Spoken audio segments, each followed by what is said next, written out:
يا الله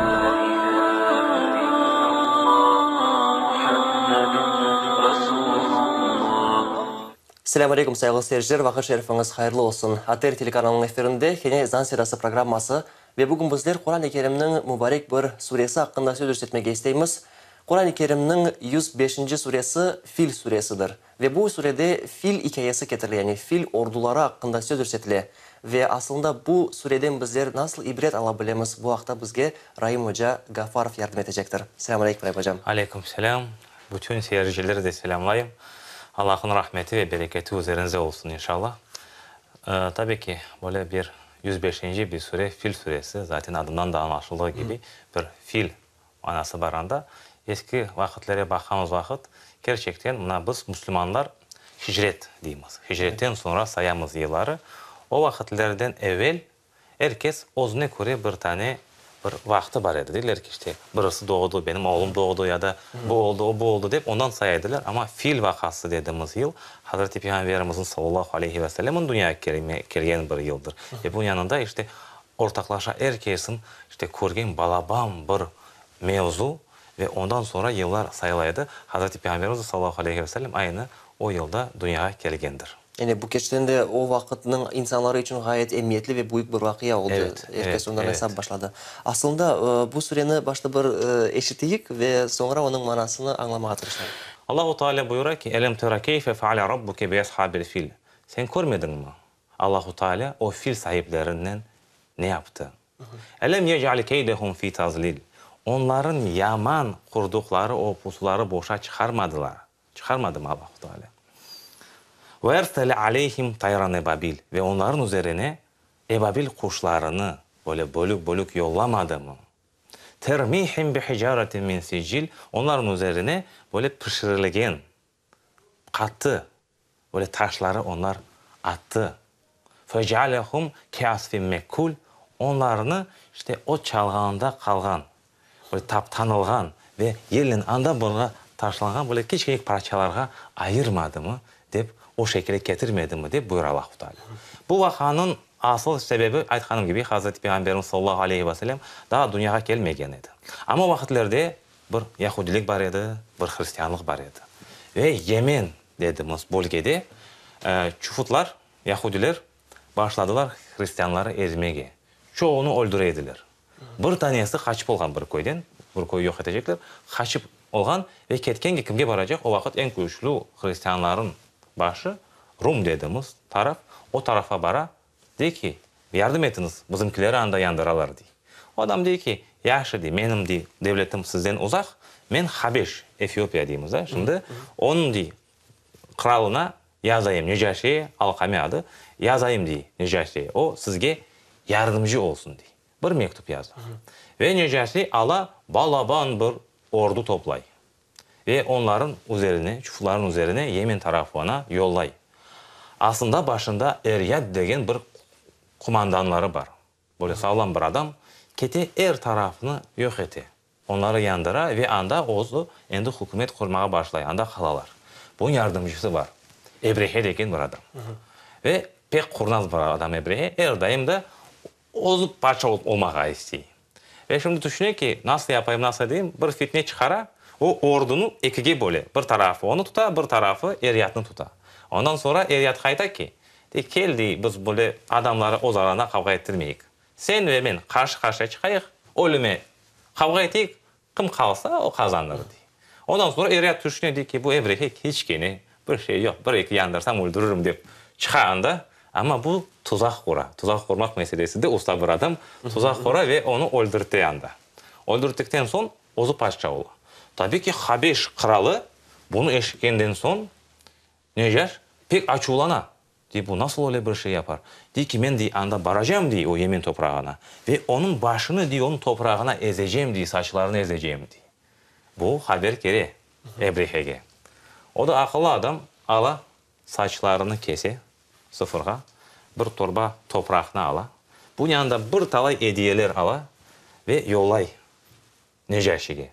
De ki bak de bunda ben kazandım çünkü ben daha yaxşıyım. Ben senin sözünden çıkmadım. Ben senin devletinin devamını bunda isteyeyim de. Ama sen yemin ettin benim başımı ezeceğin toprağına, saçlarımı basacağını diye. Ben sana saçlarımını ve toprağını yolladım. Al diye onu ez diye. Anamın da hoşuna keti bu akıllı adam deyip onu anda taşlay. Ve bununla da kalmay. Ebrehe bile ki bir açı var oğa kenede.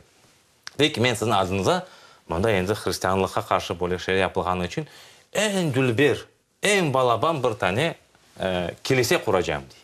Ve Sana şehrinde, Yemen'deki Sana şehrinde Kuleys adında balaban, muhteşem, pek bay, altındır, maltındır, her şeyden böyle en bay böyle bir güzel bir kilise kura ve bir maksadı da herkesin, bütün ondaki adamların bir yandan Hristiyan olup da o kiliseye gelmesi. Bütün dünyadan anda adamların gelmesini istiyor. Ama biliyorsunuz ki yüzyıllardan evvel, ta Hazreti Adem'den başlayıp o topraklarda bizim Mecid-i Haram dediğimiz Kabe'miz var idi. Ve bütün insanlar anda var idi. Her ne kadar o kadar bir bay yer olmasa da ne olmasa da Allahu Teala'nın eviydi ve herkes konundan anda bağlıydı, o taraflara bağlıydı ve genellikle Araplar hep anda baraydılar. Anda ibadet eteydiler. Şimdi bunların yanında bu kilise kurulğanın vakit ve böyle bir laf ketkeni vakit işte herkes anda baracak. Bu iki yer arasında böyle bir tartışma dayın bir şey oldu. Ve bir tane Arap bedevi deymiş şöyle bir adam kete o kiliseye. Manası tabii ki onu kuşuk göstermek. Bazı rivayetlerde ot yakalar deyip keçe, bazı rivayetlerde anda işte otura yaman iş yapa ve kete andan kaça. Tabii ki bunu korgen Ebrehe tabii onun için zaten kutsal bir şey. Zaten din boyunca yazabilirsiniz. Başkasının kutsalına temek olmay.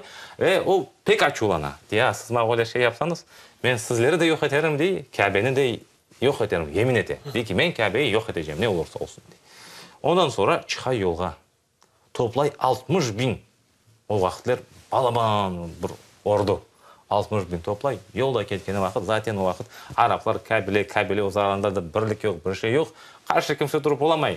Kete yolda ketkeni vakit onların koyunları, bunun develeri, tiyileri, her şeyini de ala. Ordu ala. Ve anda barğana vakit Hazreti Peygamberimizin karbabası Abdülmuttalib'in de 200 tane devesini ala. Ben kıskadan keseceğim çünkü uzun sormayasın. Ve onları alğanı halde Hazreti Peygamberimizin zaten karbabası anda böyle başkan adamlardan yani gözde bir adamlardan itibarlı adamlardan o keti onun yanında. Ebrehe de belli şimdi diye bu mağa yalvaracak işte bunu tiyme onu tiyme Mekke'ye tiyme Kabe'ye tiyme deyip. O da kele diyor ki mağa diye benim 200 tane devemi hırsladılar onu kaytar diye. Bu diyor ya ben seni balban adam böyleydim diye sen kelgensin manda o ben senin evlerini sen Kabe'ni yok edeceğim sen mağa 200 tane deveni soraysın diye böyle şaşırı adam. Hazreti Peygamberimizin karbabasının cevabı pek mühim o diyor ki bak diye bu develer benimdir diye. Ben onların sualindeyim ama bu evde diye onda sahibi var o da ona bakacak diye. O zaman diyor ki ve kimseye oğa zarar vermeye izin vermez diye. O kimse dediğin şey ben değilim diye. Ben yaparım diye de Ebrehe. O da diyor ki işte görecekmiz. Sen varsın o da var diye. Ve andan kete. Kaytkanım hali develerini de ala 200 tane devesini. Kayta Kabe'de dua et Allah-u Teala'ya. Kollarını kötüledi. Ya Rabbim diye burası işte senin evindir. Bu yerde bir şeyini tamamlamak isterdim. Yani o vakitte Mekke sakinleri ve umumen Araplar Müslüman değildi. Yok, daha Peygamberimiz aldı olmagan edi. O öyleyse nasıl olur Allah'a yalvaralar? Normalde bakamız vakit zaten Kur'an'da da bazı ayetlerde geçiyor. Sizlerge sorsalardı yani onların kasten işte bu göklerini, bu nelerini kim yarattı deyip onlar Allah derlerdi. Fakat bunun yanında bu putlar ne gerek? Onlar işte yardımcıdır. Onlar işte Allah-u Teala'ya yakınlaştırır. Ondan sonra tekrar bazıları da onlar ilahtır deyip öyle manada manalar var idi. Onlar da yani normalde Hazreti İbrahim'den kalgan bir Hanif dini var idi ve onun üzerinden de Allah-u Teala'yı tanıyediler. Yani Hazreti İbrahim sayesinde. Tabii ki dini tamamen avuşturup onu bir putperestliğe çektiler ama Allah dediğiniz vakit onların aklına her şeyi yaratkan, her şeye can bergen yine de ilah ahlak geleydi. Onun için Hazreti Peygamberimizin de karbabası ketip anda dua etedi. Ve Kabe'nin Allah'ı Rabbi tanrısı olğanı. Evet, onlar bileydiler. Kabe'nin Allah'ın evini olğanı her vakit bileydiler. Bileydiler. Hazreti İbrahim'den kalgan bir devam adet üzere öyle bileydiler. Anda ketip de özlerine göre bir hacıları vardı, özlerine göre ibadetleri var idi. Onlar onun tarafında öyle yapaydılar. Putları getirgen ediler o vakitlerde, tolduğan ediler putların. O vakitlerde putlar var idi anda. Ama Bu indi uydurma, o yüzden din uydurdular. Uydurdular ve o şekilde Kabe var idi. Abdülmuttalip ketip de anda Allah'a yalvaradı ki sen bu eviniz senin eviniz bilemiz. Sen onu korçala dey. Ondan sonra bu Araplar dağlarga yükseliyorlar. Andan bakalar. Kimse jengleşecek falan yok. Bakacaklar işte ne olacak bir film deyin. Bakalar andan o vakit Ebrehe fil deyimiz de suresi. Fil suresi çünkü bir balaban fil var. Adı Mahmud dep geçe. Bunun yanında bazı rivayetlerde 12'ye kadar da kiçkine yani normal bu pek balaban eken bir kiçkine fillerin olduğunu anlatılar. Onları alıp zincirlerden öyle askerlerden Kabe'ye doğru kete yıkacak. Karşında duran kimse yok. Yemin etken diye ki kimse değil, benim karşıma duramaz, ben onu yok edeceğim diye. Ona yaklaştığım halde bir yerge kadar kele ana o balaban fil ve filler turarlar. Ketmeyler. Başlayırlar vurmağa ana o filini kesmege, yani ne etmege eşkinciyle yaparlar ki ketsin, yata turmuyor tarafa varmayı. Ondan sonra karşı tarafa çekerler, aylandırırlar, çabuk gidiyor, kaçar. Yine toktatarlar, yine bu tarafa ketmeyler. Onlar bu fillerini çekişirken endi ozu ketecek deyip, endi Ebrehe baka bunda bir hayır yok, anda varacak deyip düşüngen halde, o halde bu taraftan böyle kuşlar kele. O vakitte anda rivayette farklı renklerde böyle kara kuşçuklar, beyazlar, yeşil olanları var. O halde anda korulmayan, böyle kırlangıçka oşağın kuşlar kele. Her birisinde de kiçkine taşçık var. İşte pişirgen okuduk ayette geçe, pişirgen taşçıklar var. Hem ayaklarında hem de ağızlarında dik. Onlar keteler ve o taşları o askerlerin üzerine atalar. Bunların da üzerine gelgen bu taştan dolayı böyle parçalanıp gitti askerler. Yani Ebrehe'nin de sonu öyle anlatılı. Yani resmen taş gelgeni vakit vücudu parçalana. Yani bir parçalama ola yok olup getiler. Pek azı kurtula. Yine de bir ibret olsun. Hazreti Ayşe validemizin anlatkana göre yani anda yaşadıkları yerde iki kişi kalgan közleri sokur olgan görmegen iki ama tilencilik yapan onun ordusundan kalgan adamlar var idi. Yine ibret olsun deyip. Onun için böyle bir hikaye ve bunlar Allah-u Teala'nın evine bir zarar verip olamaylar. Allah-u Teala onları yok etti. Bunda ne göstermek istiyor? Birincisi bu Hazreti Peygamberimizin sallallahu aleyhi ve sellemin doğacağına bir işarettir. Bunun yanında bu ondan sonra Peygamberimize çıkıp da denge karşı çıkanlarga Allah-u Teala'nın gücünü gösterilmesidir ve onlara atılanmatasıdır. Çünkü anda aytılar. Siz görmediniz mi? Çünkü Peygamber Efendimiz ozu görmedi. Ozu görmedi ama bundan mama o eşitti. Onun vaktinde bu olay yani olsa bir 40 yıl evvelsi işte diyelim. 50 yıl evvelsi olgan ama onu görgen ya da karbabalardan eşitken bir talay adam verdi. Hiç kimse çıkıp da aytmadı. Ya toxta sen de değil. Allah-u Teala böyle şeyler Kur'an'da ayta. Sen bizge bunları okuysun. Öyle bir şey yok edi de sen kaydan çıkardın deyip burası çıkmay. Çünkü gerçekten olgan bir mühim bir vesile ve Allah-u Teala istese hani Miracı anlattık. Her tarafa alıp varır. Bunun yanında da Allah-u Teala'nın kuşu o kadar kuşur ki hiçbir ordu, hiçbir paşa onun karşısında da duramaz. Çünkü onda Allah-u Teala o kuşunu insanlara gösterir ve hiçbir vakit umudun kesmemek gerektiğini de bizlere bu açıdan bu vesileyle öğretti. Umumen alganda yani bu yerde dinler arasındaki münasebetlerge de biz nasıl kıymet kesebiliriz? Yani bu yerde göremiz bir müşrikler yani Allah'a ortak koşkan putlarga ibadet etkenler var idi ve Hristiyanlar var idi ve onların arasında böyle bir tartışma oldu. Buna nasıl kıymet kesmek mümkün? Şimdi her şey tabii ki Allah-u Teala'nın takdiriyle ola. Şimdi ilk başta işte bakamız ki Çuflarla Hristiyanların arasında bir çekişme ola. Anda bakamız işte Ebrehe'nin anda gelmesine bir sebep ola. Ondan sonra da işte Hristiyanlar ve müşrikler çünkü o Müslümanlar değil o vakitlerde de müşrikler arasında bir çekişme ola. Bunda da bunlar eksi ikinci planda kalır. Biz dinimizge Müslümanlığa bakanız biz tabii ki bilemiz ki en doğru dil İslam'dır. Biz onu kutmak gerekmiz ve aslında bütün yani peygamberler İslam'ı bizge anlatkandır. Ondan sonra bakanız vakit Kabe en balaban yani en birinci Allah-u Teala'nın evidir.